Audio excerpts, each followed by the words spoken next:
जो तुम कर रहे हो।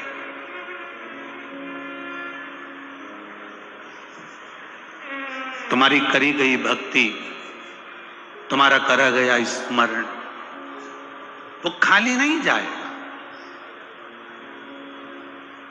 शास्त्र कह रहा है कि तुमने जो सत्संग किया है, तुमने जो भजन किया है, तुमने जो कीर्तन किया है, तुमने जो मंत्र जाप किया है, वो तुम्हारा साधारण नहीं है।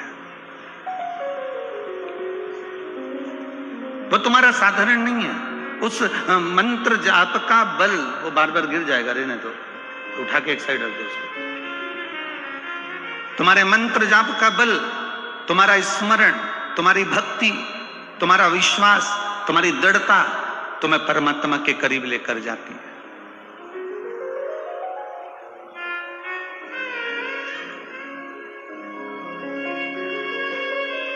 इस पंडाल में एक लड़का आया हुआ है, मथुरा के नजदीक का। वो उसने कोई कंपटीशन एग्जाम दिया था और उस कंपटीशन एग्जाम को देने के बाद में वो बच्चा बाबा से विनती कर कर गया था अलवर में कि बाबा बस आप कृपा करना तो मेरी नौकरी लग जाएगी। और वो बच्चा कहीं पर बैठा हुआ हो तो हाथ हिला सकता है। उस अलवर में कथा के पंडाल में प्रार्थना कर कर गया था और कहकर गया था, सियोर वाला महाराज बोलता है 3 महीने में तू सुनता है, पर मेरा रिजल्ट जल्दी आने वाला है, संभाल तू लेना। और बाबा ने उसको नौकरी दी है, बाबा ने सरकारी नौकरी उसको प्रदान करी। ये शिव तत्व है, ये ओघड़ी है, वो त्रिकालदर्शी, कैलाशी, अविनाशी, ये उसी का स्मरण है हमारा।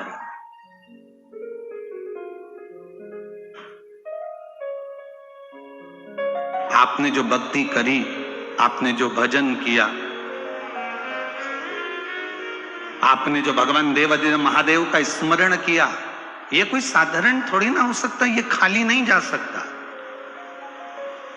शिव महापुराण की कथा कहती है, जितना जितना भजन आप बाबा का करते हो, जितना जितना आप भगवान को याद करते हो, जितना जितना आप मेरे ओघड़दानी का स्मरण करते हो, जितना जितना आप मेरे देव अधिदेव महादेव का भजन करते हो, उतना उतना मेरा महादेव आपका भी स्मरण करता है, आपका भी भक्ति करता है। ऐसा नहीं कि मेरा बाबा आपको याद नहीं रखता। राजा नल ने दमयंती को याद किया तो दमयंती ने राजा नल को याद किया। ये दोनों ने एक दूसरे को कभी नहीं देखा था, पर दोनों का आत्मीय प्रेम इतना बढ़ गया कि दोनों एक दूसरे को प्राप्त हो गए। और भूल के वश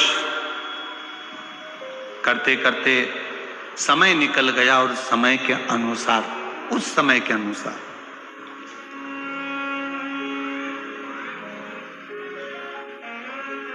कल आपको कथा में कहा था, अधिक मास की अमावस्या मतलब अधिक मास विराम हुआ, श्रावण का महीना वापिस लगा। इन दोनों का जो मिलन का बिंदु था, उस दिन एक पुष्प, काय का, जरा जम के बोलिए, कनेर का पुष्प भूलवश, अनायास, अचानक वो पुष्प शिव पर समर्पित हो गया।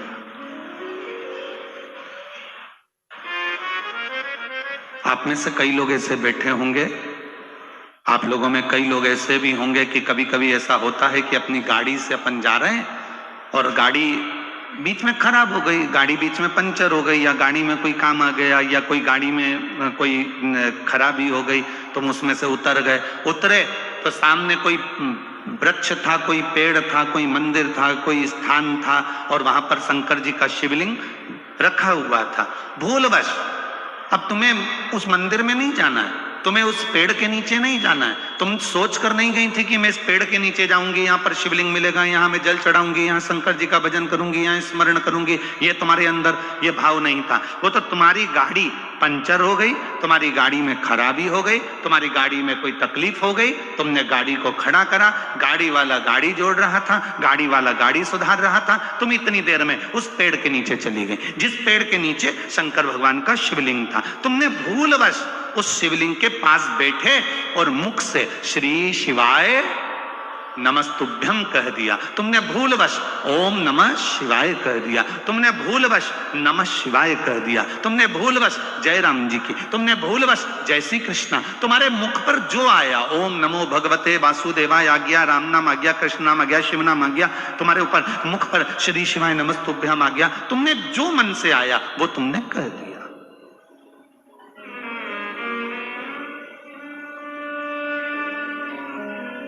अब तुम गए तो नहीं थे उस मंदिर में जाने के लिए, तुमने सोचा ही नहीं था, तुमने उस होटले पर बैठने का भी मन में नहीं विचार करा था, तुमने वहां नमन करने का भी विचार नहीं करा था, तुमने वहां पहुंचने का भी विचार नहीं करा था, पर अनायास तुम वहां पहुंच गए और तुमने वहां शीश नवा दिया, प्रणाम कर लिया, नमन कर लिया, नमः शिवाय कह लिया, ओम नमः शिवाय कह लिया, श्री शिवाय नमस्तुभ्यम कह लिया। तो तुमने तो कह लिया, पर इसका जो पुण्य है वो तुम्हारे खाते में जुड़ गया।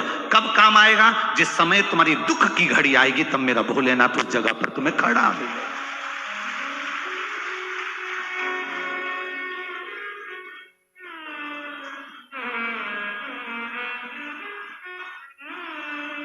ये कितने लोग यहां पर रात रात भर लोग पंडाल के अंदर सोते हैं, पड़े रहते हैं, भजन करते हैं, कीर्तन करते हैं। मैनपुरी वाले आए हो कि नहीं?